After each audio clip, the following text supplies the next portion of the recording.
그동안도 하나님 지켜보아해 주셔서 여기까지 올 수 있었습니다. 호흡이 있는 동안 어떤 순간 속에서도 하나님을 잊지 않고 그 은혜 가운데 거하게 하여 주시고, 또 그 은혜 때문에 날마다 포기할 만한 그런 상황 속에서도 결코 좌절하지 않고 다시 일어설 수 있는 힘을 하늘로부터 주셨으니 감사를 드립니다. 아멘. 그 은혜를 날마다 체험한 사람들이 이 밤에 주님 앞에 모여 같이 기도하기 원합니다. 삶 속에서 수많은 기도의 음성들에 귀 기울이셨던 하나님의 그 놀라우신 함께 하심이 이 밤에 우리가 같이 모여서 마음을 모으고 우리 뜻을 하나가 되게 하여 주님 앞에 간구할 때에 더욱 주님께서 힘있게 역사하여 주실 줄로 믿습니다. 아멘. 많은 기도의 제목들이 있습니다.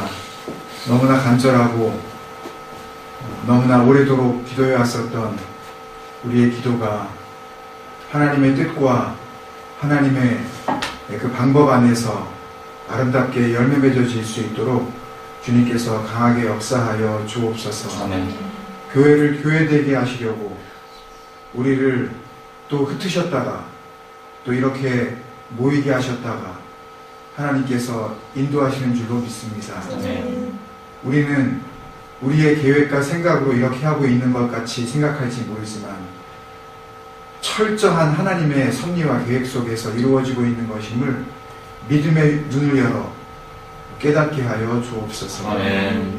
그렇게 보는 자들마다 하나님의 놀라우신 영광을 목도하게 될 줄로 믿습니다. 아멘. 우리가 바로 그런 하나님 영광의 증인들이 되어질 수 있도록 하나님 이 밤도 우리와 함께하여 주옵소서. 아멘. 찬양하며 말씀 가운데 더 깊이 들어가게 하여 주시옵시고, 그리하여 우리의 생각보다 비교할 수 없으신 하나님의 그 생각이 우리의 모든 것을 다스리시는 하나님의 나라가 임하는 밤 되게 하여 주옵소서. 아멘. 모든 것 주님께 맡깁니다. 주님으로 영광 받아 주시기를 우리 사랑하시는 예수님의 이름으로 감사하며 기도드립니다. 아멘.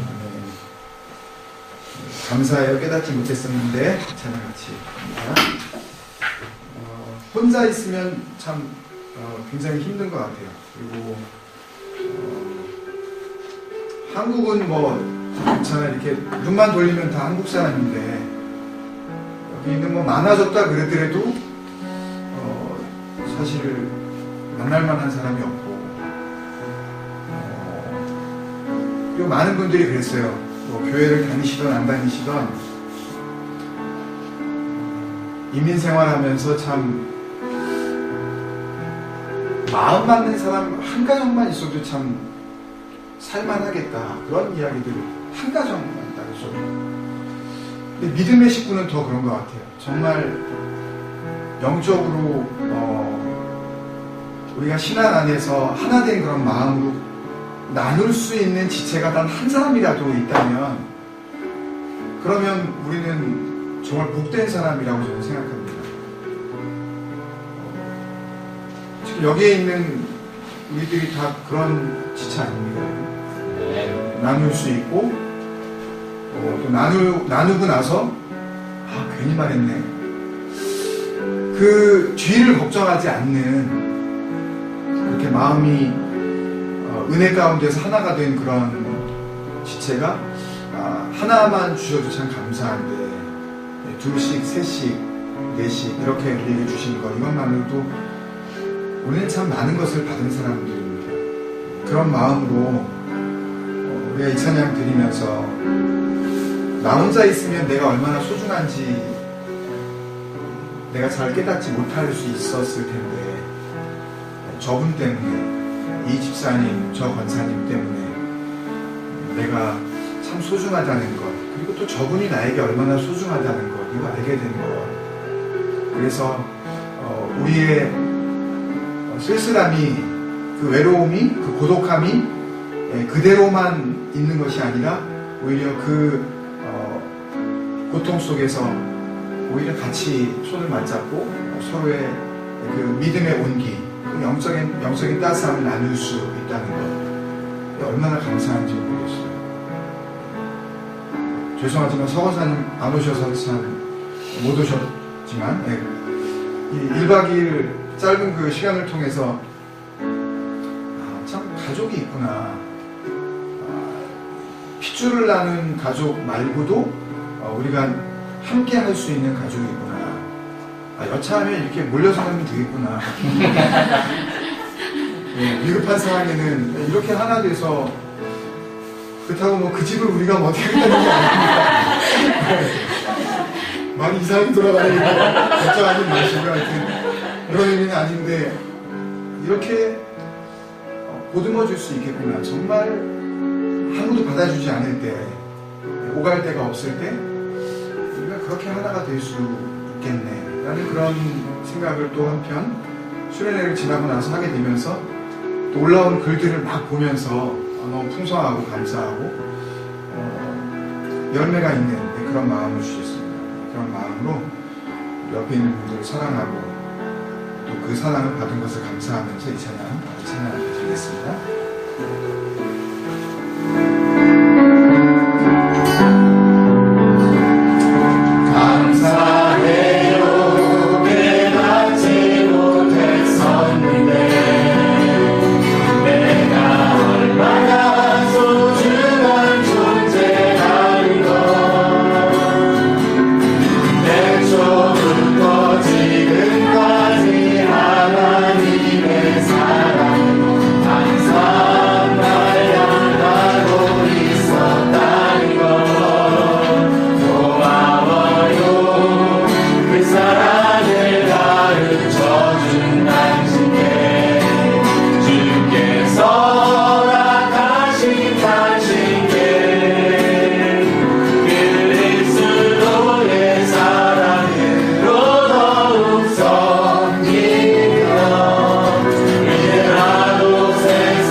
기도 제목 가지고 기도하겠습니다. 깨닫지 못하고 있는 사람도 참 많아요. 내가 어떤 존재라는 걸. 근데 알게 해주신 것만 해도 참 감사한 것 같습니다. 제 자신이 목회자로서 이기 이전에 하나님이 지으신 한 피조물로서 누군가에게 사랑받지 못했다면 하나님의 사랑에 대해서 눈을 뜰 수 있었을까? 또 말씀을 전하는 자로 부르심을 받은 이후에 누군가가 내 말을 들어주려고도 하지 않았다면 내가 과연 이 부르심 앞에서 온전히 설 수 있었을까? 무리의 많고 적음을 떠나서 함께 나눌 수 있는 누군가가 있다는 것. 오늘 우리가 주기도문 이제 9번째 하여튼 전에까지 한 거 다 쳐서 나눠야 되는데 하나님 아버지의 뜻에 대해서 또 공교롭게도 다시 또 한번 우리가 나누게 됐어요. 수련 때도 그 아버지의 뜻에 대해서 우리가 생각을 했었는데 또 한 번 뭔가 우리에게 말씀하시고자 하신 하나님의 뜻이 있으신 것 같아요. 그래서 다시 주기도문 강해와 수련회를 제가 매치하려고 정말 안 그랬거든요. 근데 또 한 번 아버지의 뜻을 다시 한번 생각하게 해주시는 기회를 주시는데요. 우리가 같이 나눴었던 아버지의 뜻도 생각하면서 또 사랑받은 자로서 내가 과연 그 사랑을 온전하게 나누고 있는지, 나는 받는 데는 익숙한데 주는 거는 참 인색한 건 아닌지, 우리 모습을 하나님의 뜻에 비춰서 한번 우리가 돌아봤으면 좋겠습니다. 날마다 우리가 회개의 삶을 살아갈 때, 잘못된 방향을 수정해 나갈 때 우리 안에 하나님의 나라도 또 하나님의 다스림도 또 주님께서 그토록 원하셨었던 장성한 분량이 충만한 데까지 반드시 성장해야 되거든요. 우리에게는 변화가 요구됩니다. 정말 자라나야 해요. 나는 이대로 멈추겠다고 하는 그런 고집은 하나님 앞에서 버림받겠다고 작정하는 것과 마찬가지거든요. 그래서 마지막 때 주님께서 오셨을 때 그 영원한 나라에 그때도 또 들어가야 되지 않겠습니까, 여러분? 어떻게 보면 사랑이 모든 것입니다. 하나님께서 우리를 사랑해 주신 그 사랑으로 내가 사랑하지 못한다면 우리가 받은 사랑도 온전히 증거하지 못한 그런 사람일 뿐만 아니라 이기적인 사랑으로 우리가 보여줘야 할 사랑도 온전히 이루지 못한, 그래서 받은 사랑과 보여줘야 할 모든 사랑에서 실패한 자가 되어버리고 말아요. 그런 존재가 된다면 주님 앞에 섰을 때 우리가 무슨 말을 할 수가 있겠습니까? 그런 마음으로 우리가 한번 돌아보면서요, 주님 사랑 더 증거하게 하여 주옵소서. 내가 하나님의 뜻을 알면서도 행하지 않았을 때에 하나님께 받을 벌을 생각하면서 내 모습을 고치는 것이 아니라 너무나도 하나님을 사랑하기 때문에, 그리고 하나님께서 나를 얼마나 사랑하시는지를 내가 분명히 알았기 때문에 이제는 정말 내가 생각하는 그런 방법이 아닌 주님께서 그토록 원하셨었던 내가 너희를 사랑하는 것 같이 사랑하게 하옵소서. 그런 사랑의 사람, 그런 사랑의 교회, 그런 사랑의 공동체 되게 하여 주옵소서. 주님, 나는 못합니다. 그렇지만 이 밤에 다시 한번 나에게 은혜 주시면 내가 그 은혜를 가지고 그렇게 사랑하겠습니다. 그런 마음으로 한번 기도하지 않으시겠습니까, 여러분? 같이 기도하겠습니다. 감사합니다. 아버지 주님께서 보여주신 아버지 하나님, 사랑의 사랑 되게 하고 끝까지 참으시는 그 사랑, 기다려주시는 그 사랑, 하나님 아버지 너무나도 그 사랑을 받고 하나님 아버지 하나님, 나는 감격하며 기뻐하며 받기만 하고 내가 드리기만 했지 아버지 그 사랑을 아버지 온전히 나눠주는 사랑, 하나님 아버지 이 죄를 용서해 주시옵소서. 하나님 아버지 주님께 받는 그 사랑을 하나님 아버지 더욱더 풍성히 더욱더 나눠주고 베풀어줄 때에 하나님께서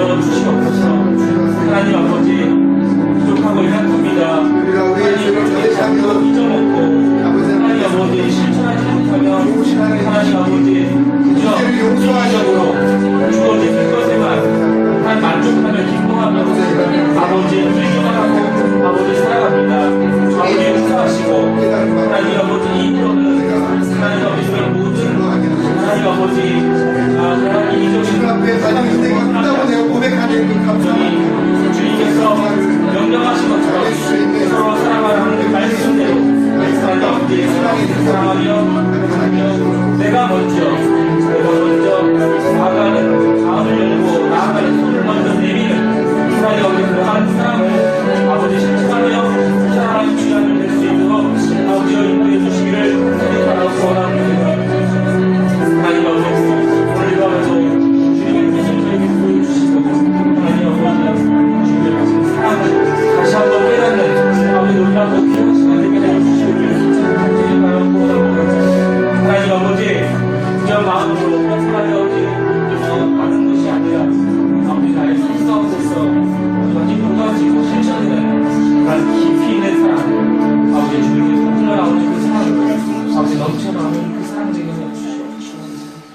아버지, 사랑을 위하여서 간구하였습니다. 아버지 우리 모두가 참 사랑의 사람이 되게 하여 주옵소서. 아멘.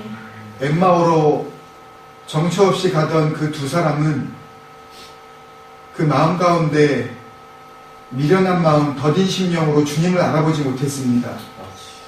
그렇지만 말씀에 눈을 뜨고 났을 때에 그 마음이 불타는 뜨거운 마음으로 변했다는 것을 같이 은혜 가운데 나누었습니다. 하나님, 우리가 정말 주님 사랑 받았다면 우리의 마음이 분명할 거라고 믿습니다. 그 사랑을 고백한다면 우리의 마음이 불타오르고 있을 줄로 믿습니다. 내 마음이 뜨겁지 못하다면 주님, 이 밤에 그것을 위해서 내가 기도하게 하여 주옵소서. 내 느려 터진 마음, 말씀을 들어도 그 말씀이 내 삶에 능력이 되지 못하는 나의 더딘 심령을 주님 용서하여 주옵소서. 미련하다고 책망하시는 그 주님의 질책 앞에 내 상처난 마음을 속 시원하게 열어놓고 주님의 치료를 기대하는 밤 되게 하여 주옵소서. 주님께서 분명히 라오디게아 교회에게 말씀하셨습니다. 네가 덥지도 않고 차지도 아니하니 내가 토하여 내치라고 말씀하셨는데 도대체 우리의 마음은 무슨 마음입니까, 주님? 뜨겁지도 않고 차갑지도 않은 이 미식지근한 마음, 주님 앞에 내어놓을 수 있는 용기가 우리 가운데 일어나게 하여 주시옵소서. 그래서 우리의 마음이 성령의 불로 활활 타오르는 그런 불타는 심령들, 버닝하트가 다 되게 하여 주옵소서. 한번 불 붙이시면 아무도 끌 자가 없을 줄로 믿습니다. 왜 주님이 불 붙였는데 그 불이 식어지겠습니까, 주님? 우리의 식어진 마음을, 우리의 가식적인 마음, 외식하는 모습, 형식적인 믿음을 주님 앞에 내어놓는 그런 솔직한 밤, 정직한 밤 되게 하여 주옵소서. 찬양하며 기도하며 나아갈 때에 우리의 마음이 그 소망으로 불타오르게 하여 주실 줄 믿사옵고 예수님의 이름으로 간절히 기도합니다. 아멘. 우리 그 마음 모아서 이 다음 찬양 주님 앞에 드립니다. 천국의 소망 부르는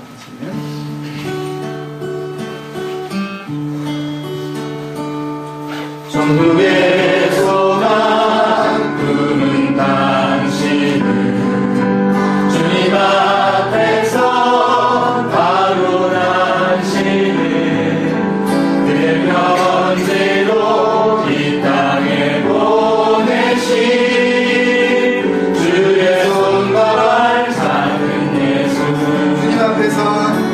주님 앞에서 내 모든 경건을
싶은 마음에 오래전에도 우리가 한번 같이 불렀었지만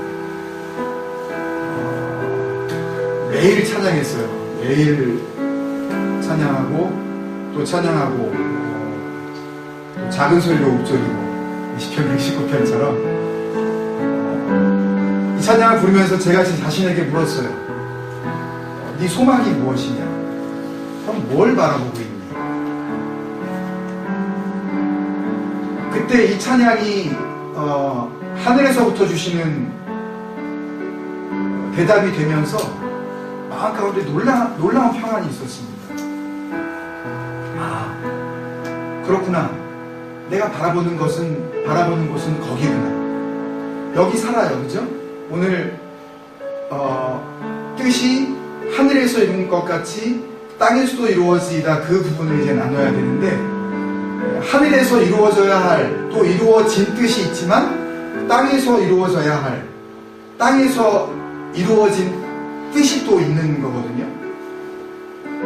천국을 바라보지만 우리는 여기에 살기 때문에 여기에서 이루어지기를 기대하는 하나님의 뜻, 그 뜻을 묵상하게 될 때에 굉장히 힘들 때, 특히 막 체력적으로 완전히 고갈돼서 더 이상 이렇게 손을 움직일 수가 없을 때, 같은 동작을 막 계속 해야 되는데, 무슨 동작인지 아시는 분은 아시겠지만 도저히 못 하겠는 거예요. 한 몇 시간째 막 계속 막 이제 그런 일들이 계속 주어질 때, 그때 이 찬양이 저에게 새 힘을 공급해 주는데,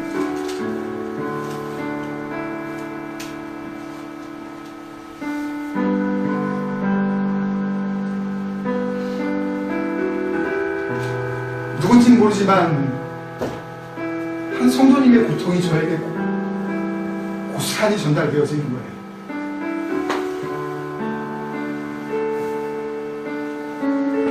네가 이렇게 힘들어하고 있을 때 더 힘들어하는 하나님의 백성이 있단다. 찬양을 부를 수도 없을 정도로 그렇게 고통스러워하는 한 지체가 지금 있단다. 이번 금요기도에는 그 사람을 위한 기도입니다. 분명히 알고 있지만 잃어버리고 놓쳐버리고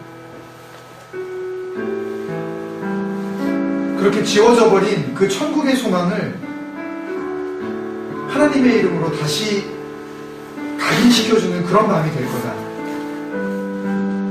그런 놀라운 은혜가 임하게 될 거다. 기대하는 마음을 저에게 주셨어요. 그래서 제가 힘든 거는 이건 아무것도 아니구나. 너무 감사하고 그 힘듦을 통해서 하나님의 백성을 위로하라고 저를 부르시는 부르심에 제가 기뻐할 수가 있었습니다. 그분이 누구인지 저는 알지 못하지만 하나님의 위로가 오늘 밤에 임하실 줄 믿습니다. 아멘.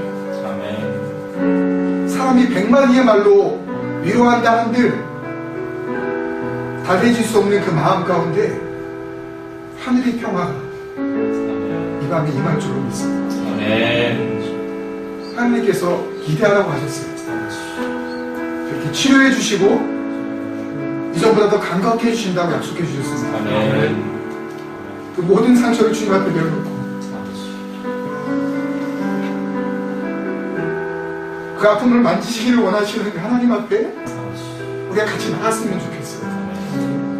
우리 몸은 여기에 있지만, 우리 몸은, 우리의 생각은 이 땅 가운데 있지만 우리는 어디를 바라보는 거예요? 천국을 바라보는 거예요. 아버지와 함께할 그 영원한 나라를 바라봅니다. 그곳이 어떤 곳인지 우리는 알 수가 없어요.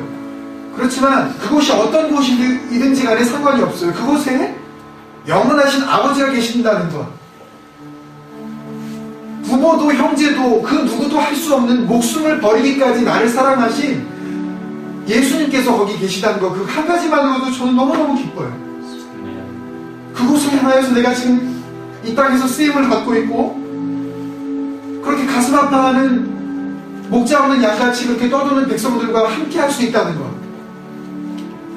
우리가 남들에게 보여줄 만한 그런 멋진 예배당이 없으면 어때요, 여러분? 하나님의 위로가 있는걸요? 아멘. 남들에게 보여줄 만한 그런 대단한 그런 사이즈의 그런 성도들이 없으면 어때요, 여러분? 그게 무슨 상관이에요? 우리가 바라보고 있는 그 하나님이 너무너무 위대하신걸요? 아멘. 무슨 상관입니까, 눈에 보이는 것이? 아멘. 너무 감사했어요. 주님 그렇게 안 하실 테지만 이대로 주님 우리를 인도하신다 하더라도 저는 만족합니다. 이 상태만으로도 저는 너무너무 감사합니다. 주님 감사합니다. 아버지의 뜻이 거기에 있었다는 걸 내가 다시 한번 알게 하시고 주님 이 은혜가 나에게 너무너무 감사합니다. 그러면서 제가 알 수 없는 그분을 위해서 제가 기도드렸어요. 열심히 청소하면서 밤늦도록 제가 땀을 흘리면서 그분을 위해서 제가 계속 기도했습니다. 몇 시간 동안 기도했어요.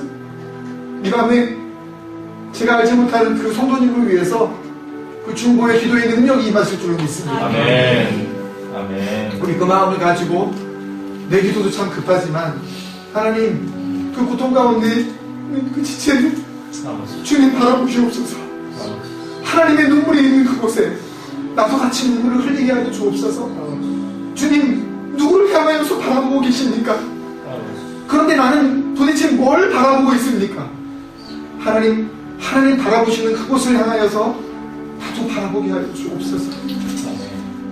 그를 향하여 우리의 사랑을 증거하게 하여 주옵소서.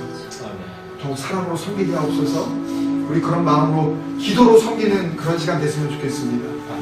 우리가 기도할 때에 중보하면서 기도할 때에 하나님께서 그 연약한 지체를 어루만지시고 강건하게 하여 주실 줄 믿습니다. 아멘. 역사하신 우리가 기대하면서 믿음으로 같이 중보하며 기도하겠습니다. 하나님 아버지 감사합니다. 여기까지 인도하시고 베풀어주신 대로 감사합니다.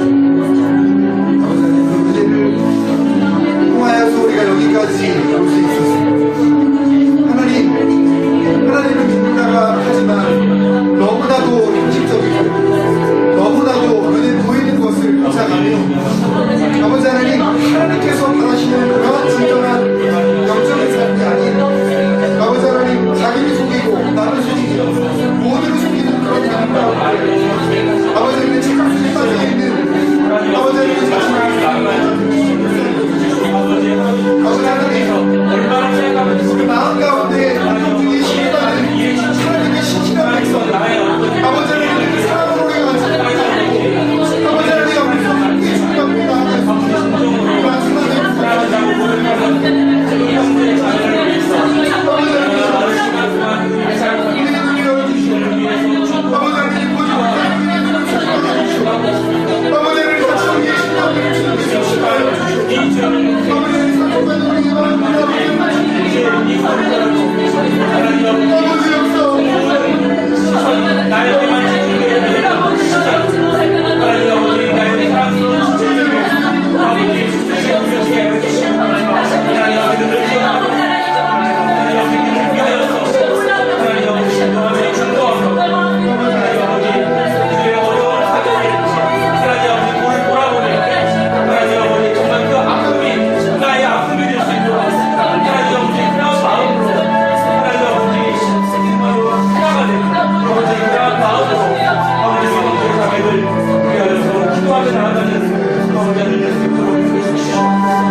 주님께서 사랑하는 제자들에게 기도를 가르쳐 주시고 너희는 이렇게 기도하라 하신 주님의 그 귀한 가르침 앞에 나아가기를 원합니다.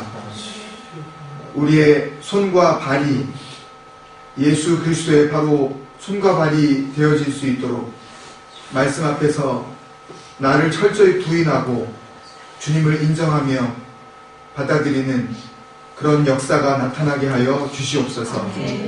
중보하며 기도한 대로 연약한 지체 위에 강건케 하시는 위로의 능력이 이 밤에 임하게 될 줄로 믿습니다. 하나님의 놀라우신 함께 하심이 기도하는 우리 공동체 모두에게 동일한 대로 넘쳐나게 하여 주시기를 사랑이 많으신 예수님의 이름으로 축복하며 기도드리옵나이다. 아멘. 아멘. 같이 나누신 말씀 마태복음에서 같이 보겠습니다.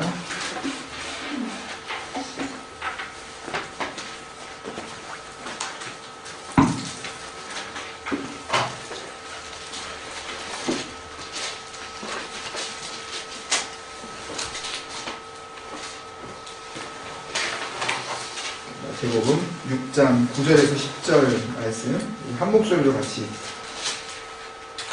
읽겠습니다. 마태복음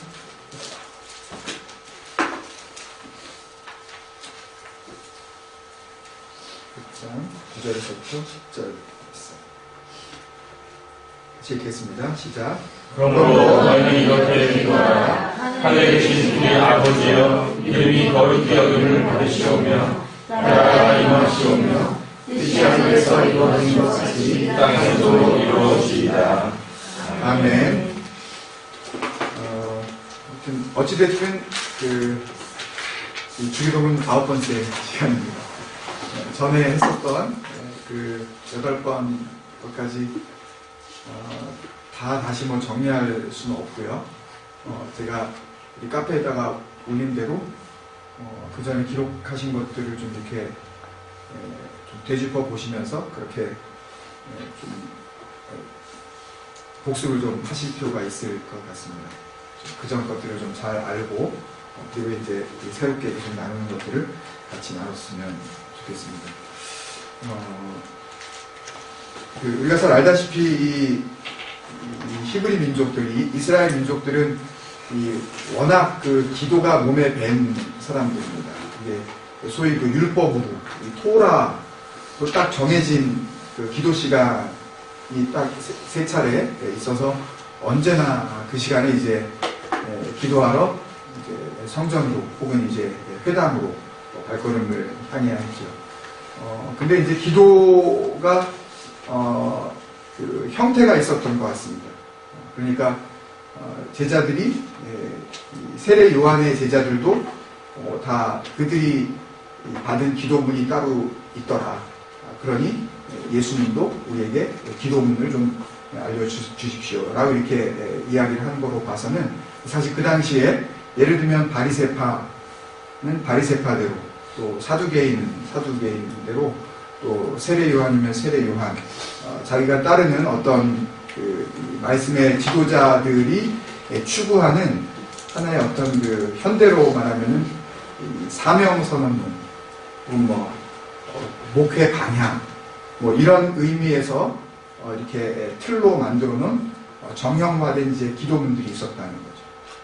그런 의미에서 예수님께서 제자들에게 너희는 이렇게 기도하라 라고 가르쳐 주셨다면 이 기도는 결국 다른 이 종파들 혹은 세례 요한을 따랐던 제자들이 세례 요한이 가르쳐 준 기도문을 늘상 이렇게 암송하고 그런 식으로 기도하려고 훈련 받았던 것처럼 예수님의 제자들도 예수님께서 가르쳐 주신 기도문을 이제 받는 순간 이 주님께서 가르쳐 주신 이 기도문이 예수님을 따르는 모든 사람들의 뭐가 되겠어요?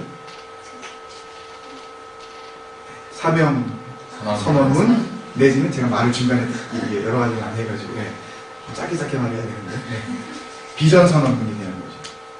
그러니까 하늘에 계신 우리 아버지요 로부터 시작을 해서 나라와 번처 영광이 아버지께 영원히 있사옵나이다 까지 맞춰지는 이 주님께서 가르쳐 주신 기도 내용은 사실은 예수님을 따르는 모든 공동체가 추구해야 할 신앙의 방향이라는 거죠.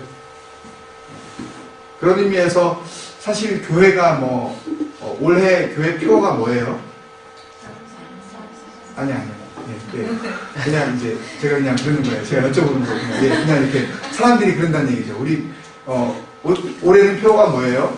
올해 주제는 뭐예요? 사실 이제 그런 것들이 사실은 필요가 없는 거죠. 예수님을 따르는 하나님의 공동체는 전부 다 똑같아야 돼요. 예수님께서 가르쳐 주신 이 기도문, 이 자체가 이거를 암송하라고 주신 것이 아니라 이렇게 기도하라 라고 해주신 그런 방향성이기 때문에 그런 의미에서 봤을 때는 모든 교회의 비전 선언문이 사실은 주님의 가르쳐 주신 기도문 여기에 이제 하나가 되어져야 된다는 거죠. 그런 의미에서 신앙의 개혁이 무엇인가? 교회가 개혁되어 된다는 게 무엇인가? 리포메이션이 무엇인가? 종교개혁이 무엇인가? 라고 누군가 저에게 묻는다면 주님께서 가르쳐 주신 이 기도문의 정신을 회복하는 것이다. 교회의 개혁은 제가 왜 자꾸만 주님께서 가르쳐 주신 기도문이라고 길게 말하냐면 주기도문이라고 그러면 마치 주님께서 하시는 기도문이라는 그런 생각이 좀 들어서요. 이건 주님께서 하시는 기도문이 아니라 누가 해야 될 기도? 우리가, 저와 여러분이 해야 될 기도문이기 때문에. 그래서 자꾸만 제가 좀 길지만 그렇게 일부러 자꾸 말씀을 드리고 보겠습니다.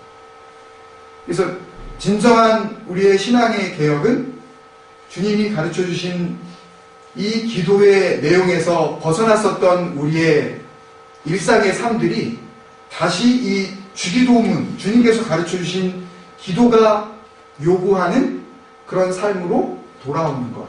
이게 개혁이에요. 리포메이션이라는 거죠. 그런 의미에서 보면 교회의 부흥은 뭐겠습니까? 리바이벌. 다시 주님의 기도문, 이 주님께서 가르쳐 주신 기도문의 정신에 위배되어지는 모든 교회의 모습에서 부터 벗어나서 다시 주님께서 가르쳐 주신 기도문 앞으로 나아오는 삶을 사는 사람들이 많아지는 것. 이것이 진정한 부흥이라는 거죠. 단순히 교회가 배가 돼가지고 50명이었는데, 그죠? 제가 출연회 때 두 번째 시간에 말씀드린 예화처럼 50kg짜리 애가 큰일을 하겠습니까? 200kg짜리 애가 큰일을 하겠습니까? 답이 없는 거죠. 정확한 답은 건강한 애가 큰일을 하죠. 큰일을 하더라도. 일반적으로 봤을 때는. 50명의 교회가 큰일을 합니까? 200명의 교회가 큰일을 합니까? 이 논리에 빠진 교회들은 더 잘못됐다는 거죠. 큰 교회가 큰일을 할 수 있다라고 착각하는 것은 우리가 할 수 있다라고 착각을 하는 거예요. 그렇게 큰 사이즈의 일을 하면 누구도 그걸 크다고 보신다고 생각하는 거예요. 하나님도 그걸 크다고 본다고 생각하는 생각들을 하는 것이 그게 바로 교회의 실패고 교회의 좌절이고 하나님으로부터 떠난 그런 교회의 모습이라는 거죠. 하나님은 사이즈를 보려고 하시는 것이 아니라 하나님의 뜻대로 살아가느냐, 하나님의 뜻대로 지금 이 교회가 가고 있느냐, 하나님의 뜻 안에 거하고 있느냐, 이걸 지금 계속 끝없이 요구하고 계시는데 정말 집요할 정도로 하나님의 뜻, 이것을 요구하고 계시는데 각 교회가 자기의 뜻들을 만약에 고집하기 시작한다면 그렇다면 진정한 의미의 보편적인 교회, 예수님께서 이야기하신 하늘과 땅 전체가 하나님의 나라가 되어지는 진정한 의미의 교회는 이루어질 수가 없는 거죠. 다 자기가 자기 멋대로 자기 뜻을 세웠기 때문에 교회라고 보편적인 교회로서의 의미를 이미 상실해버린 거죠. 그래서 우리가 사이즈에 상관없이 정말 교회다운 교회, 그리고 성도다운 성도가 되기 위해서는 저는 그런 생각을 했습니다. 주기도문을 다시 한번 묵상하고 또 생각하고 또 연구하고 또 묵상하고 다시 읽어보고 하면서 다시 한번 저에게 주시는 은혜는 바로 이 정신으로 돌아가야 합니다. 너의 삶이 한 사람의 하나님의 백성으로서 신앙을 가진 크리스찬이라면 정말 그리스도인의 삶은 바로 주님께서 가르쳐주신 이 기도문으로 돌아오는 삶이다. 이게 기준이 되어져서 너의 삶을 비추어 봤을 때에 삐뚤어지고 또 벗어나고 왜곡된 것들은 빨리 새롭게 하고 고치고 온전케 하기를 기대하시는 것이 바로 주님의 기대라는 거죠. 단지 기도문 하나 주님께서 작성해 주시고 니네 기도할 거 없을 때 어지간하면 이 기도하고서 그냥 예배 끝내라, 모임 끝내라 라고 하듯이 주문 외우듯이 주신 어떤 그런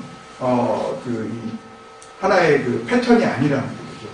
이것은 주님의 마음이 담겨져 있는 거고 우리를 향하신 하나님의 뜻이 이 안에 포함되어져 있다는 것이기 때문에 주님께서 가르쳐 주신 기도, 이것은 우리의 신앙의 모든 것의 기준이 되어져야 할 예수 그리스도의 정신이다 라는 그런 생각을 갖게 되었습니다.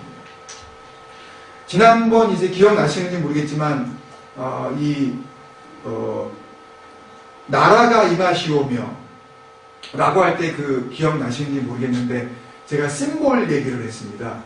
그 스테노 심벌하고 또 뭐라고 네.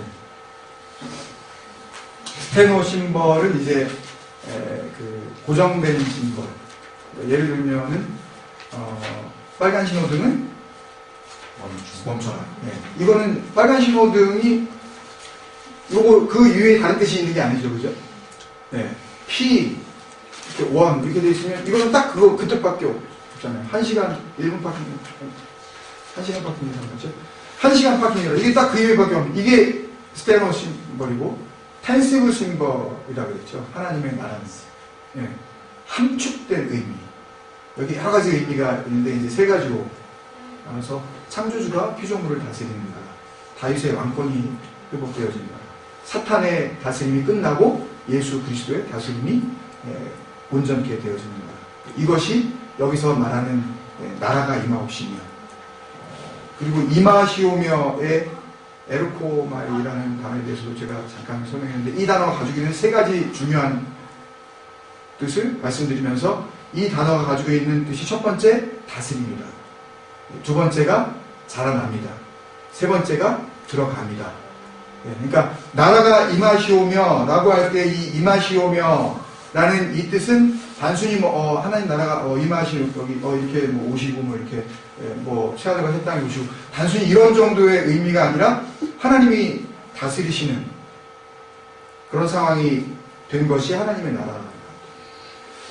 다른 말로 하면 이게 영접한 상태예요. 예수를 뭐로 영접한 상태? 예수를 그리스도로 영접한 메시아, 구주로 영접한 상태. 이게 어떤 상태예요? 나라가 임한 상태. 그럼 결국 우리가 주님을 영접했다면 우리는 어떤 상태라고요? 나라가 임한 상태가 되어야 됩니다. 나라가 임했다는 것은 첫 번째는 주님으로부터 내가 다스림을 받는다. 내가 나를 다스리는 것이 아니라 주님으로부터 내가 다스림을 받는다.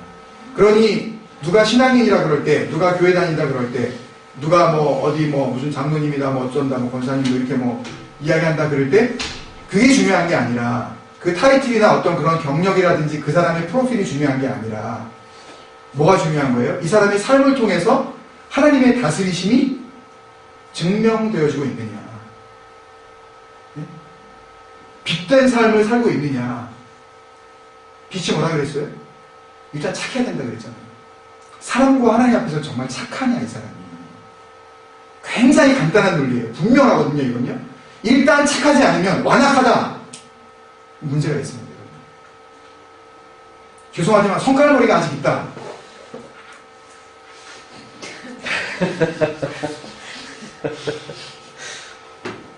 하나님의 나라가 임하는 사람은요, 일단은 자기 성질머리가 죽게 돼 있어요. 그래서 어중간한 상태에서 벗어납니다, 여러분. 그러니까 이런 태도이죠. 말을 하더라도요, 그러니까 반말을 하려면 반말을 하고, 존댓말 하려면 존댓말을 딱 해야 되는데, 들어오셔? 아니, 들어오세요도 아니고, 들어오셔?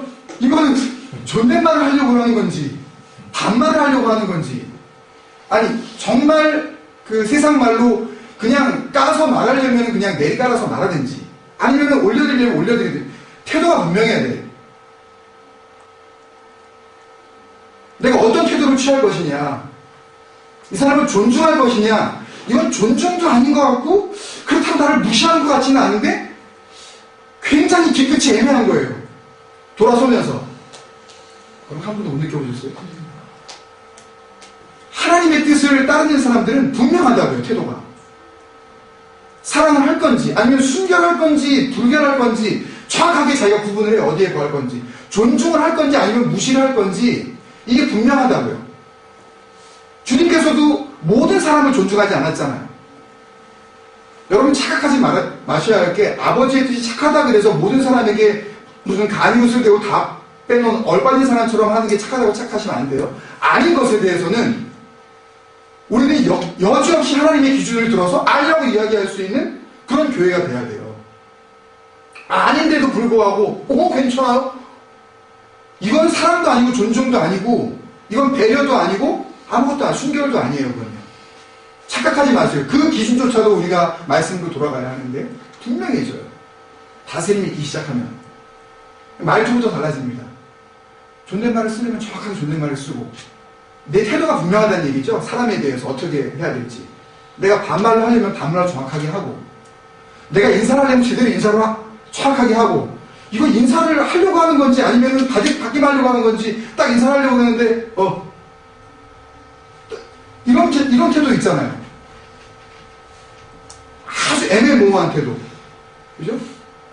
자기가 좀 나이가 자기보다 어리다 그래서 김지사 이리 와봐. 뭐 좀 나이가 어리다 그래서 무슨 박관사 이리 와. 이런 식으로 도대체 뭘 존중해야 할지, 또 누구를 어떤 식으로 존중해야 될지, 이런 방법에 대해서 하나님의 다스림을 받지 못하는 사람들, 정말 주님을 영접했을까 의문을 가져야 된다는 얘기예요. 자기 스스로가 돌아봐야 해요. 남이 이야기하기 전에. 우리 교회는 그런 교회가 돼요. 태도가 분명해야 해요. 사람 앞에서요. 사람을 대할 때, 죽게 대해야 돼. 그런 마음으로 우리가 사람을 대할 수 있어야, 그래야 우리가 주님의 다스림을 받고 있다는 증명을 내 스스로 삶을 통해서 내가 들고, 그렇게 하는 사람이 어떻게 돼요? 성장할 수밖에 없어요. 자꾸 자라납니다. 자꾸 그 성품이 주님께서 가지고 계신 겸손하고 어떤 성품? 온유한 성품이 나오게 돼 있어요. 말과 생각과 태도와 행동에서 드러나게 돼 있어요. 가정 안에서 증명이 되게 돼 있어요. 우리 아빠는 밖에서도 안수 집사님이지만 집에서는 정말 안수 집사. 우리 아빠는 교회 가서 목사님이지만 집에 오면 목사인가. 집에서도 목사인가. 일터에 나가가지고 일을 하는데도 여전히 목사님. 일터에 나가서 가만히 지켜봤더니 이 인간은 목사가 아니야. 밖에 나가가지고 자기 사회생활 할 때는 정말 도대체 이게 어디에 속한 사람이, 이건 아니다. 내가 부르심을 받았다면 어디에 있으니까 난 동일해. 내 태도가 하나니까. 한 곳만 바라보고 있기 때문에 그 방향으로만 치닫고 있어서 언제나 분명하다. 성장할 수밖에 없죠. 그렇게 살아간 사람이 주님께서 오셨을 때에 주님께서 나에게 여러 가지 칭찬해 주시는데 제가 언제요? 하면서 나는 나의 선행을 알지 못하는 가운데 주님께서 인정을 하시고 엔터링, 주님의 나라로 완전히 들어가게 되는 그런 영광을 우리가 드리게 되는 거죠.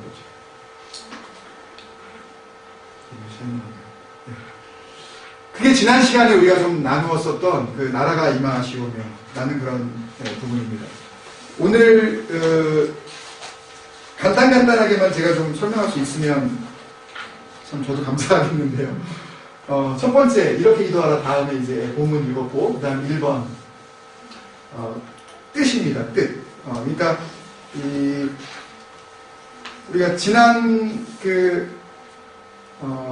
수련회 때 첫 번 설교로 아버지의 뜻에 대해서 같이 나누지 않았습니까? 이 텔레이마라는 그 뜻을 나눴었는데, his wish, his will, his expectation, 이렇게 우리가 그분의 기대, 그분의 소망, 그분의 의지, 이런 뜻, 계획, 이런 것들이라고 이렇게 말씀을 드렸고요. 이 뜻은 어떤 뜻이냐 하면 그 앞에 있는, 그 구절에 있는 하늘에 계신 우리 아버지의 뜻인 거죠. 그죠? 예. 그것은 예수님의 뜻이 아니라 하늘에 계신 우리 아버지. 그 두 가지가 동시에 공존하고 있는데, 제가 이제 그 시편 119편을 하다가 중간중간에 뭘 한다 그랬잖아요. 기억나시나요? 네.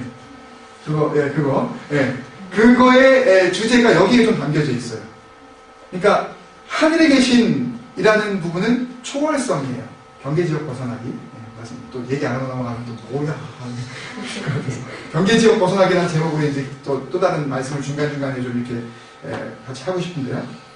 이 transcendency, 초월되어 있는 거죠. 그러니까 우리는 알 수가 없어요, 사실은. 하늘에 계시다는 그 존재 자체가 하늘이 사실 어딘지도 몰라요, 우리는. 그죠? 어디에 있는지, 우주 바깥에 있는지, 뭐 어디에 있는지, 정말 어디 하늘 위에, 구름 위에, 그거는 그 장소조차도 모르는, 우리가 알래 알 수가 없는, 다른 말로 하면 두려운 하나님이라는 거죠. 두려우신 하나님이에요. 가까이 할래 할 수가 없는 그런 하나님. 그런데 그 두려운 하나님이 또 동시에 어떻게 돼요? 우리 아버지. 여기서 이 아버지는 빠떼르, 그 아빠의 의미거든요. 한국어 성경이 너무 좀 약간 좀 가벼울까봐 이것을 우리 아버지여라고 번역한 것일 뿐, 원래 아람어 헬라어 성경에는 이게 빠떼르라고 되어 있습니다. 부모노 빠떼르. 그래서 우리의 아빠 이렇게 되거든요. 그래서 그 초월에 계신 두려운 하나님이 동시에 우리의 아빠가 되신 인터머시, 친밀함을 가지고 계시는. 그래서 초월성과 친밀함을 동시에 우리가 하나님 앞에 고백한다는 그런 의미죠. 그 정도로 해서 일단 넘어가겠습니다. 하늘에 계신 우리의 아버지의 뜻이고요. 두 번째는 이 뜻은 나를 보내신 이의 뜻입니다. 요한복음 6장 39절에 보면 주님께서 하나님 앞에 받은 그 뜻을 제자들에게 이렇게 설명을 하고 있는데요. 요한복음 6장 39절에 보면 나를 보내신 이의 뜻은, 이 나를 보내신 이는 당연히 하늘에 계신 우리 아버지시겠죠. 나를 보내신 이의 뜻은 내게 주신 자 중에 내가 하나도 잃어버리지 아니하고 마지막 날에 다시 살리는 이것입니다. 나를 보내신 이의 뜻, 그러니까 뜻이 하늘에서 이루어진 것 같이 땅에서 이루어지다 할 때 이 뜻은 하늘에 계신 우리 아버지의 뜻인데, 그 아버지의 뜻은 동시에 나를 보내신 이의 뜻이라는 거죠. 그죠? 하늘에 계신 우리 아버지가 주님을 땅에 보내셨으니까. 근데 나를 보내신 이의 뜻은 한마디로 말하면 뭐예요? 구원이에요. 구원. 구속이에요. 구속. 그러니까 마지막 날에 다시 살리는 이것이다. 데살로니가전서 4장 마지막 부분에 보면 주님께서 오셨을 때에 죽은 자들이 먼저 일어나고 그 후에 살아있는 우리들이 공중으로 올라가서 구름 가운데에서 주님을 맞이하게 된다. 이런 말씀이 이제 나오잖아요. 그런 의미예요. 그러니까 마지막 때에 다시 살린다. 영원히 살게 하신다. 그러니까 주님이 오시기 전에 우리가 이 땅 가운데 생명이 끊어졌다 할지라도 잠자고 있다가 주님 앞에서 다시 살려지는 역사가 있게 하는 것이 바로 나를 보내신 이의 뜻이다. 한마디로 얘기하면 구원, 그냥 쉽게요. 구원하시려고 오셨다. 근데 중요한 것은 여기 39절에 나오는 이 내게 주신 자라는 그런 뜻이에요. 내게 주신 자. 그러면 내게 주신 자는 내게 주신 자가 아닌 다른 사람들은 그러면 구할 수 없느냐. 무슨 말씀인지 아시겠어요? 주님께서 내게 주신 자 중에 내가 하나도 잃어버리지 아니하고 라고 이렇게 했는데, 그러면 내게 주신 자는 누구냐는 얘기예요. 그러면 우리가 생각할 때 나는 어디에 포함되어 있다고 생각하는 거예요? 바로 내게 주신 자 안에 내가 포함되어 있다고 생각하는 거죠. 그렇게 생각 안 하세요? 하나님이 나를 주님께 주셨다고 생각 안 하셔요?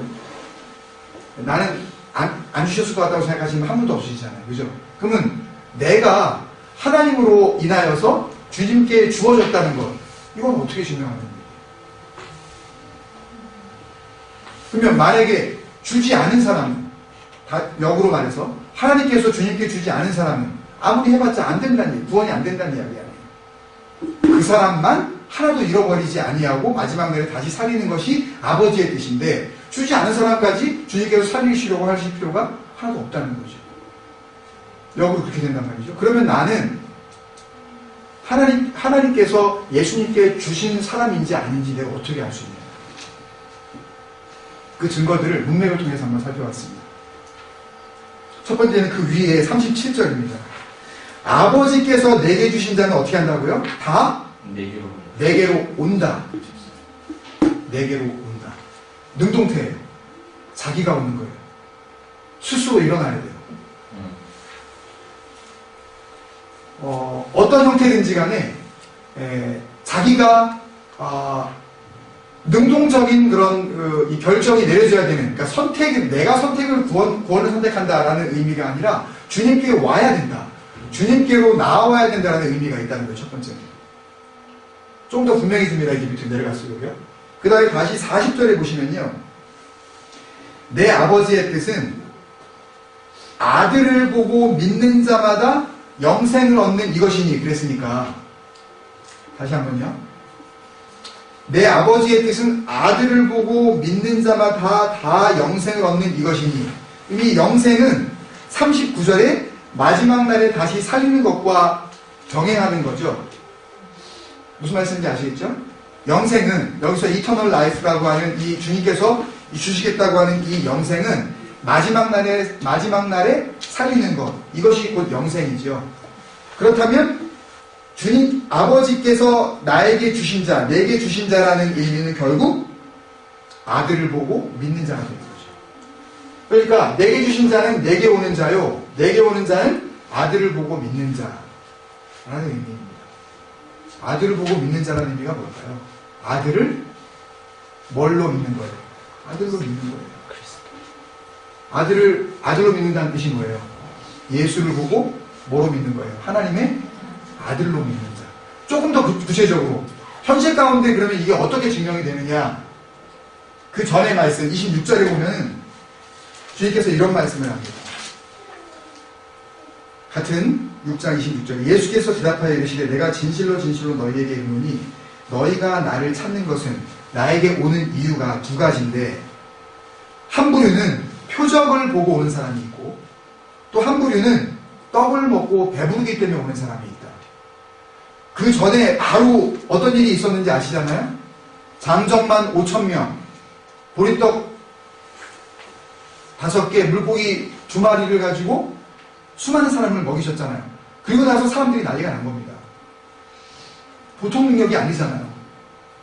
가뜩이나 먹을 거 없는 세상에 그 작은 음식을 가지고 그 많은 사람을 먹여버리는 그런 놀라운 능력이 있으니, 이 사람 옹립시키면, 왕으로 세우면 이제 뭐 나라는 이제 평안한 거 아니에요. 먹고 사는 건 이제 걱정이 없는 거 아니에요.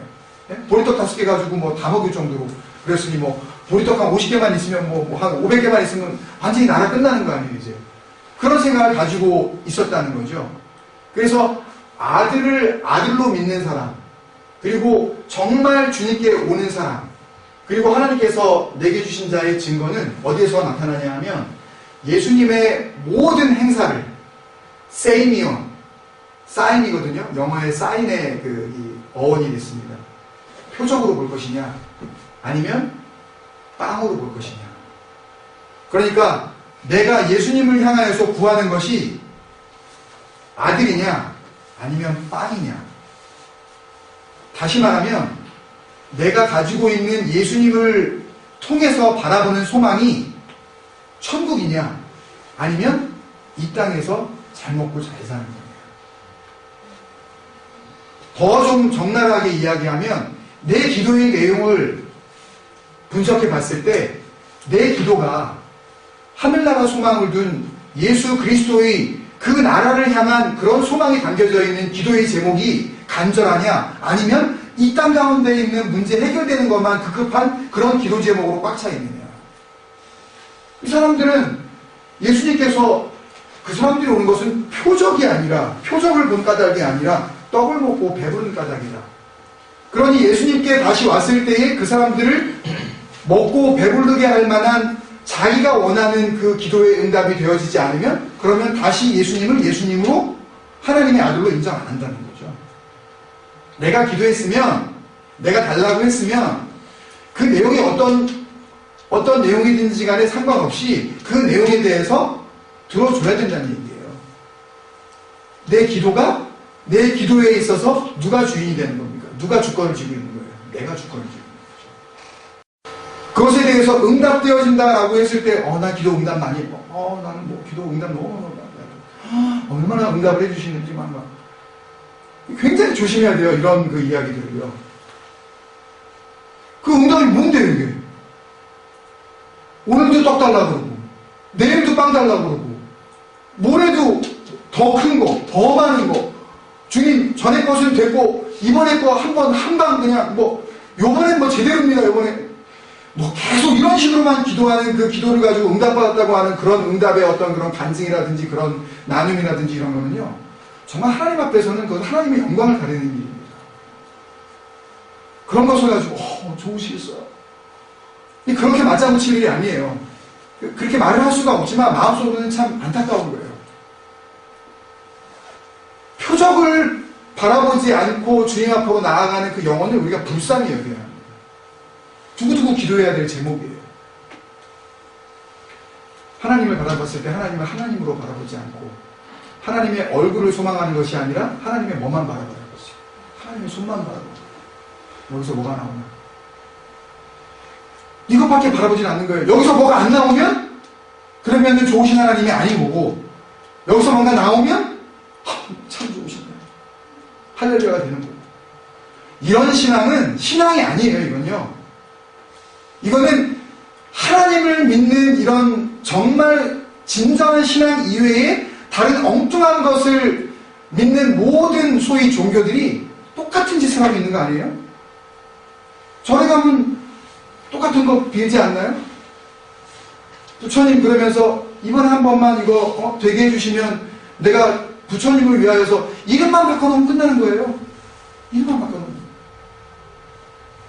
내가 이 정도로 내가 주님 앞에 드리면 주님께서 나에게 도로 되갚아 30배, 60배, 100배 아무데나 갖다 주시는 거예요. 주실 줄로 믿습니다. 주님하고 뭘 하자는 거예요? 내가 좀 투자를 갖다가 이번에 제대로 한번 할 테니까 한방 제대로 시켜달라는 거죠, 나를. 그런 식의 이 주님과의 관계를 가지고 자기가 신앙생활을 하고 있다고 착각하게 만드는 기성교회들, 기성설교자들, 그것을 믿음이라고 착각하고 그런 것을 헌신이라고 생각하게 만드는 주위의 분위기들, 자기도 못 들어가고 들어가려고 하는 사람도 막아버리는, 총체적으로 주님 앞에서 버림받는 그런 일들이 저는 전 세계에 일어나고 있다고 저는 확신합니다. 교회가 앞장서서 그 일을 하고 있는 거예요. 목사들이 앞장서서 잘못된 걸 알려주고 그걸 통해서 교회라는 조직에 봉사하는 사람을 양성하려고만 할 뿐 진정으로 하나님 앞에 나아가는 사명자를 세우려고 하지 않는 그런 교회. 주님이 가르쳐주신 이 기도의 정신을 완전히 잃어버린, 썩어버린 교회들입니다. 주님께서 다시 오셨을 때 정말 이 땅 가운데 믿음을 보겠느냐라고 하신 그 말씀이 저는 바로 지금 21세기 전 세계에 퍼져있는 헤아릴 수 없는 그 많은 교회에 해당되는 말씀이 아닌가. 저를 위시해서 이런 식으로 믿어서 주님께서 과연 더 믿음이 있다고 하실 수 있으실까? 그런 의미입니다. 나를 보내신 이의 뜻. 그 죄건 나중에 하고 여기까지만 하고 오늘 마치겠습니다. 그러면 주님께서 지금 우리들에게, 제자들에게 아버지께서 내게 주신 자를 하나도 잃어버리지 않고 마지막 날에 살리는 것, 이것이 아버지의 뜻이라면 그럼 우리는 그냥 가만히 있으면 돼요. 내게 주신 자의 한 사람으로서 주님께 하나님의 아들로 우리가 분명하게 시인을 하고 주님께서 주시는 모든 기적과 은혜와 그 은사들을 단순히 그 눈에 보이는 것에 우리가 마음을 뺏기지 않고 진정한 하나님의 영광을 바라보면서 예수 그리스도를 닮아가는 그런 삶을 살고 있는 우리들이라면 그렇다면 우리 가만히 있으면 되냐 이거. 가만히 있으면 저절로 그냥 마지막 때에 영원한 나라에 우리는 들어갈 수 있느냐. 우리를 향하신 하나님의 뜻이 또 있다는 거죠. 그것만 간단하게 살펴보고 말씀 마치도록 하겠습니다. 데살로니가전서 5장 18절 잘 아시는 분이고요.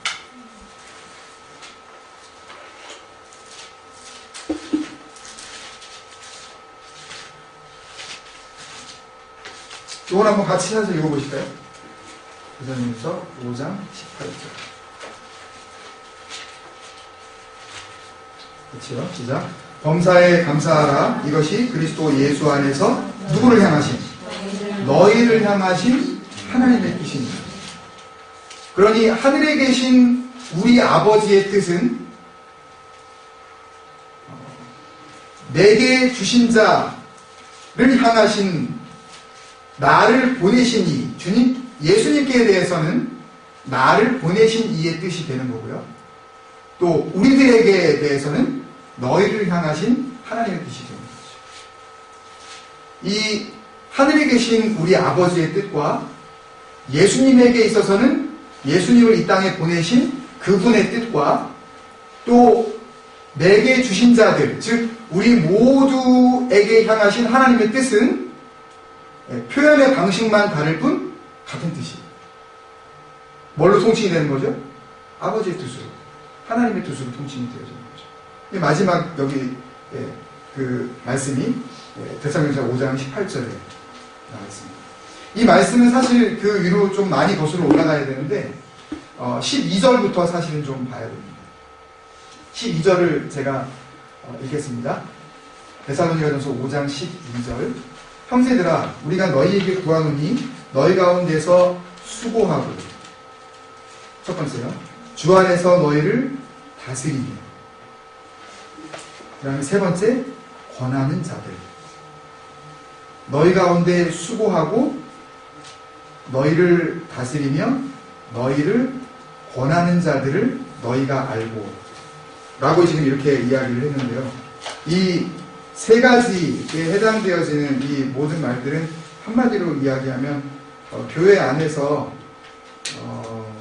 하나님의 백성들을 섬기고 또 가르치고 또 이렇게 인도해야 되는 위치에 있는 사람들, 신약 성경이 이야기하는 가르치는 장로 혹은 교회의 지도자들을 의미하는 건데요. 그 사람들을 너희가 알고 라고 할 때 이 너희가 알고 에이데나이라는 그 단어를 썼는데요. 이 에이데나이라는 단어는요, 가치를 인정하다는 뜻입니다. 그러니까 너희 가운데서 수고하고 다스리고 권하는 자들, 이 세 가지 역할이 한 사람에게 집중되어져 있는데 이 교회 지도자입니다. 그 교회 지도자의 가치를 인정하라는 거예요. 그 가치를 인정하라는 것을 13절에 다시 한번 설명을 하는데 그들의 역사로 말미암아, 이 역사와 수고는 같은 뜻인데요. 역사로 말미암아 사랑 안에서 가장 귀히 여기며 교회 지도자들을 가장 귀히 여길 줄 알아야 된다는 거예요. 교회가 교회되기 위해서 하나님의 뜻이 우리 안에 온전히 이루어지기 위해서 우리가 생각해야 할 교회를 향하신 하나님의 뜻 첫 번째는 지도자에 대한 귀히 여김입니다. 그것을 우리가 가져야 돼요. 그것이 전제가 되어지지 않으면 그 이후에 나오는 모든 관계들이 성립이 되질 않습니다, 여러분. 잘 생각해 보시면 아실 거예요, 경험으로. 예를 들어서 목회자라고 치면 목회자가 뭐 여러 가지 뭐 실수도 있고 잘못하는 그런 경우도 많이 있지만 어쨌든 그 관계가 깨어진 상태에서 교회 안에 다른 일들이 계속해서 선하고 아름답게 이루어진다. 이런 일은 일어나기가 굉장히 어려워요. 두 번째입니다. 두 번째는 13절에 나오는 13절에 먼저 첫 번째 영어로 제가 표현을 했는데요. Highest regard in love입니다. 리가드라는 걸 이렇게 그 고려하고 생각하고 배려하고 이렇게 하는 거죠. 제일 먼저 좀 이렇게 생각하는 거죠. 사랑 안에서 하이스트 리가드를 해야 되는 그런 사람들이 있다. 두 번째는 13절 마지막에 너희끼리 화목하라. 너희끼리. Live in peace with each other 이렇게 영어 성경에 되는데요. 여기서 너희끼리라는 것은 뭘까요? 너희. 아까 나를 보내신 이의 뜻 거기에서 예수님으로 믿는 사람들, 하나님의 백성들. 예수님을 바라볼 때에 예수님을 하나님의 아들로 그렇게 인정하는 믿음 가운데 있는 그 사람들. 쉽게 얘기하면 우리가 계속 지난 수련회 때도 잠시 이야기했었던 참 그리스도인, 크리스티안, 뭐였죠? 크리스티아노스. 바로 그 진정한 그리스도인끼리 먼저 live in peace. 화목해라. 여기서 에이레네라는 단어가 나오는데요. 이 단어는 이 히브리 성경, 그러니까 구약 성경에서 이야기하는 뭐하고 같은 말이냐면 샬롬과 같은 말. 단순히 싸우지 말라는 이야기가 아니에요. 여기서 live in peace를 니네 싸우지 마 이제 잘 지내 그런 의미가 아니라 샬롬은 단순히 싸움을 그친 상태에서의 그런 화목함을 이야기하는 것이 아니라 반드시 하나님으로부터 말미암은 평화예요. 예를 들어서 세계 평화를 이루어 주옵소서. 하나님이 정말 그걸 원할지 안 원할지. 왜냐하면 주님께서는 마지막 날에 전쟁의 소문이 더욱더 늘어만 갈 것이라고 말했는데 나는 감히 하나님께 대해서 전쟁 끝나게 하여 주옵소서. 내가 기도한다면 내가 하나님의 뜻도 막 거역하면서 내가 기도하는 것밖에 안 되기 때문에 그러니까 우리가 생각하는 평화와 여기서 이야기하는 이 평화라는 이 화목이라는 단어는 조금 영적으로 큰 차이가 있습니다. 역시 하나님의 다스림이 있는 화목이에요. 그러니까 너희끼리 화목하라 할 때에 그 화목의 주인이 되어주시는 분이 누구라는 얘기예요? 하나님이 되어주셔야 된다는 이야기예요. 그러니까 밑에 타고 내 뜻을 갖다가 야 너도 좀 양보하고 너도 좀 양보해. 그래서 우리 그냥 이제 그만 싸우자. 라고 해서 되어진 화목이 아니라는 거예요, 여러분. 착각하지 마세요. 그런 화목은 하나님이 원하시는 게 아니에요. 교회 안에서 그걸 화목이라고 생각하면 그건 오해예요. 하나님의 다스림이 있는 쪽으로 흘러가야 되는 거예요. 두 사람 다 혹은 나뉜 이 모든 이 관계들이 하나님의 그 이 다스림 안에서 화목되어진 그런 상태예요. 그런데 14절에 또 이렇게 말씀하셔요. 너희를 권면하노니 여기서 이 부분은 굉장히 우리에게 겸손하게 사도 바울이 얘기를 해주고 있는데요. 이 권면하노니랄 때 이 권면하노니의 원래 그 원어 단어 자체가 거의 begging 수준입니다. 단순히 내가 이렇게 ask, request 이런 의미가 아니라 내가 갑자기 내가 빈다. 이 부탁은 좀 들어줘라. 라고 해주는 세 가지가 연속으로 나옵니다.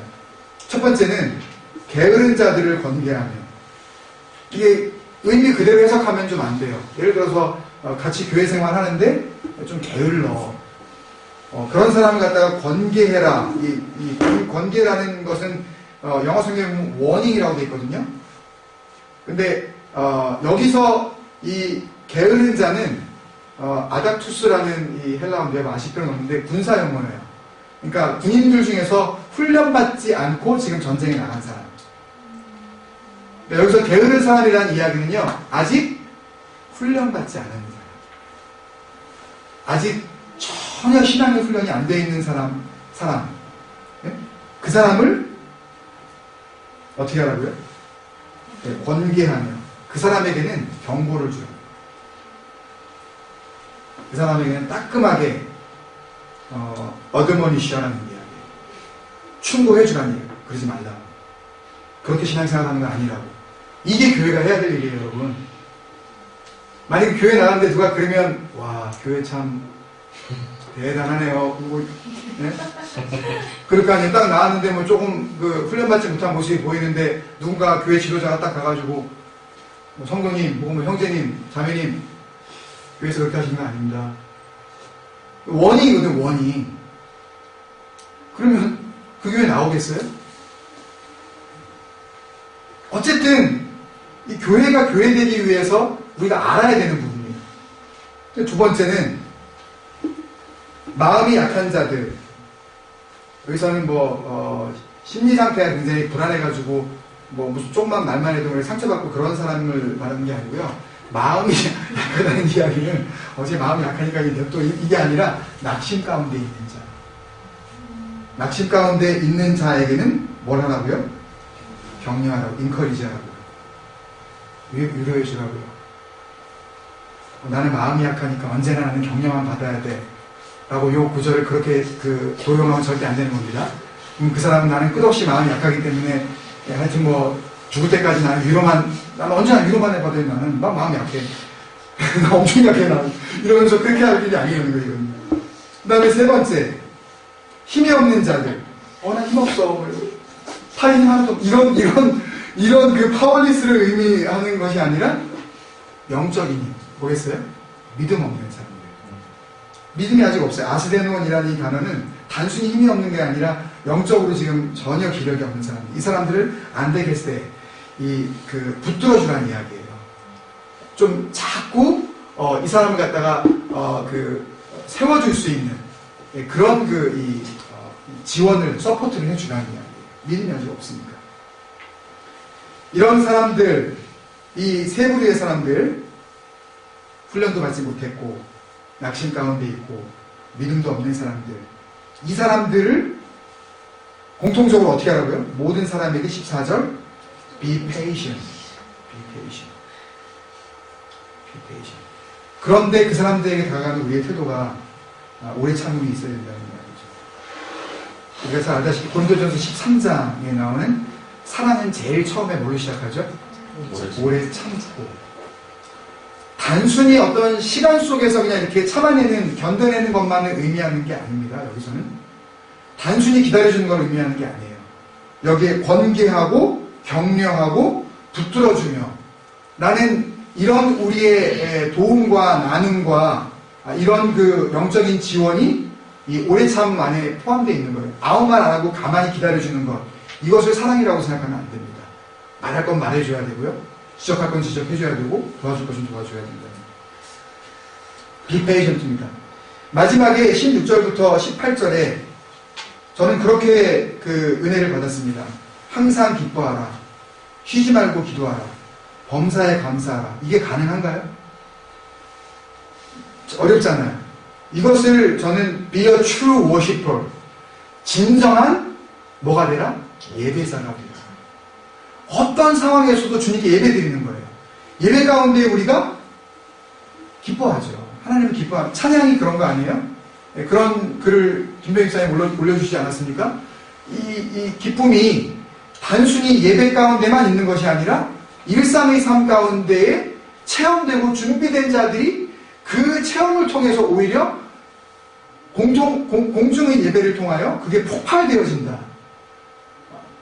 그런 의미로 말씀을 나눠주신 것처럼 기뻐하고 또 쉬지 않고 기도하는 것, 예배의 삶 아니겠어요? 그리고 범사에 감사하는 것. 그러니까 결국은 우리는 한 가지 모드밖에 없어야 해요. 제가 언젠가도 그런 설교를 한 적이 있는데 요새 정말 비싼 이 버큐um 클리너는요, 모드가 딱 하나입니다. 예를 들어서 옛날 모드는 무슨 이렇게 파워를 작은 데서부터 이렇게 큰 데로 이렇게 끌어올린다든지, 파워가 점점 세진다든지, 아니면 무슨 이렇게 모드를 이렇게 한 두세 개 바꿔서 하는 그런 게 옛날에 있었는지 모르겠지만, 정말 좋은 이 버큐um 클리너는요, 모드가 딱 하나예요. 그래서 저는 청소기 보면서 제가 은혜를 받았습니다. 빨아들이는 거는 모드가 한 가지밖에 없다.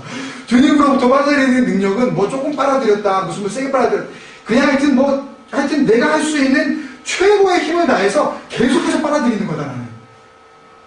너무 청소기를 보면서 오버하는 거 아닌가. 근데 하여튼 저는 그런 은혜를 받았어요. 이영표 선수의 고백을 보고도 은혜를 받으시는데, 청소기 하나를 보고도 은혜를 받고, 내가 하나님 앞에서 은혜를 빨아들여야 되는 자로서 주님, 저는 한 가지 모두밖에 제가 갖지 않기를 원합니다. 어떤 상황에서도 저는 한 가지 모두, 예배자의 모두로 내 모든 삶들을 주님 앞에서 그렇게 흡입하는 삶을 제가 살기를 원합니다. 이런 마음으로 이 말씀을 정리했으면 좋겠습니다. 이것이 우리를 향하신 하나님의 뜻이다. 이렇게 살다 보면 어떻게 됩니까?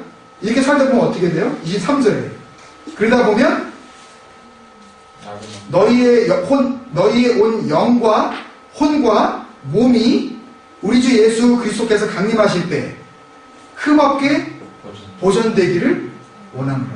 그렇게 살다 보면 마지막 날에 주님께서 다시 살리시는 바로 그 장면과 우리가 아버지의 뜻을 따라서 살다 보면 그 장면과 딱 맞아떨어지는 그 순간이 주님께서 우리를 부르시는 그날이 될 거라는 그 말씀으로 그 은혜를 누리게 되었습니다. 여러분. 하늘 아버지의 뜻과 그 뜻을 이 땅 가운데 실현하시기 위하여 오신 예수 그리스도의 그 뜻과 그 뜻이 이 땅에서 이루어지기 위하여서 우리를 향하신 하나님의 뜻이 온전히 우리의 삶 가운데 드러나게 되어질 때 아버지의 뜻과 그 아들의 뜻과 양자된 우리의 뜻이 예수 그리스도 안에서 하나가 되어져서 주님 오시는 그날에 아름다운 열매로 주님 앞에 영광 돌리게 될 줄 믿습니다. 아멘.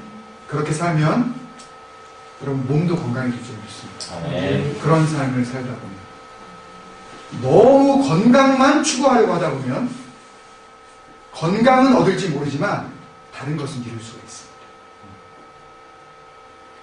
하나님의 뜻에 집중하다 보면 하나님의 뜻이라고 생각했던 보이지 않는 그 영적인 부분 이외에 눈에 보이는 이 모든 것들, 주님께서 그것을 무엇을 먹을까, 무엇을 마실까, 무엇을 입을까 염려하지 말라고 그랬어요. 그것에 대해 생각하지 말라고 그랬어요.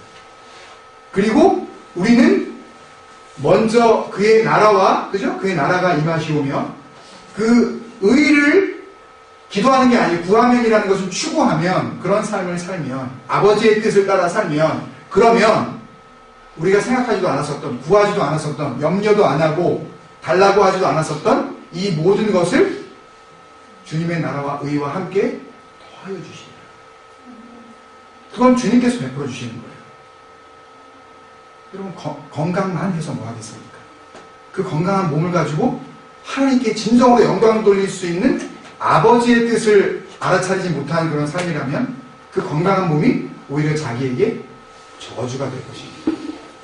오히려 자기의 병든 몸을 가지고 예수 그리스도를 바로 바라볼 수 있다면 그 연약한 몸이 오히려 하나님 앞에 영광 돌릴 수 있는 지체가 되어질지 모르지만 건강한 몸을 가지고 내가 하고 싶은 대로, 내가 좋아하는 것을, 내가 하고 싶은 일을 내 시간 마음대로 내가 그렇게 쓰기 시작하게 된다면 그러면 오히려 그 건강한 몸을 통하여 하나님과의 거리는 점점 더 멀어지며 아버지의 뜻은 나의 뜻과 상관없는 그런 뜻으로 멀어지게 될 것이기 때문에 아버지의 뜻을 생각하면 우리의 영도, 우리의 혼도, 우리의 몸도 흠없이 주님 앞에 보존될 수 있음을 믿으시면서 그 아버지의 뜻을 하늘에 이루어진 것처럼 오늘 우리가 살고 있는 이 땅 가운데서 이루어지게 하여 주옵소서.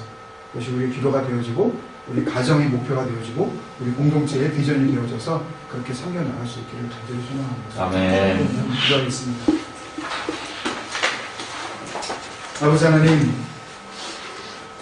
이 밤에 우리와 함께하여 주셔서 일상의 삶 가운데 수많은 은혜를 주셨다가 또 특별한 말씀의 나눔으로 말미암아 우리에게 누리게 하시는 그런 풍성한 은혜를 우리에게 허락하여 주시니 감사합니다. 아멘.